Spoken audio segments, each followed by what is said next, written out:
Hi all, Dr. Matt here. There can be nothing scarier than watching your child experience a seizure and then looking back and knowing, okay, what caused this? Where is this coming from? And that can be the hardest part. When you're looking into diagnosing these, is it a febrile seizure? Is it a grand mal? What's triggering it? Is it coming from the brain? Is it coming from the body? Traditionally, medicine looks at measuring seizures as what signals are going on in the brain. What's misfiring? Where are they misfiring? And oftentimes, medicine looks at that through the outer hemisphere of the brain, of what areas aren't talking to each other, what's confusing, and what's causing the body to really get that brain overload and cause that seizure to happen. Now, while the misfiring is the main culprit, today I want to talk about looking beyond them just coming from the brain.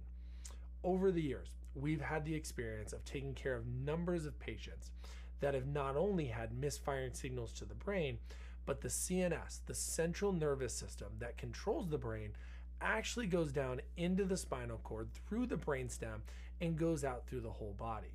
So oftentimes, if seizures are a struggle and they've maybe been prescribed medication, they've been working through that and that's helped, but it hasn't helped all the way, looking beyond that brain into what's fueling the brain can make such a difference.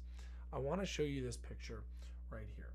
So often the brain, we look at where the signals travel up here in the different hemispheres, from the frontal lobe, the occipital lobe, the temporal lobes, all controlling different things that the body works on to really simulate an environmental response.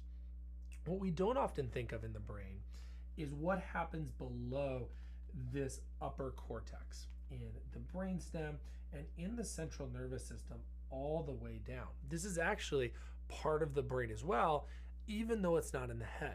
And this area in the upper neck, the brainstem, spinal cord, is extremely important to look at because this is where all the input from the nervous system really crosses over and enters into the cerebellum, which controls the motor function, enters into the middle brain, which controls really the processing and the cognition, and then the upper brain, which controls a lot of the thoughts and the signaling, and then the response of what we do every single day.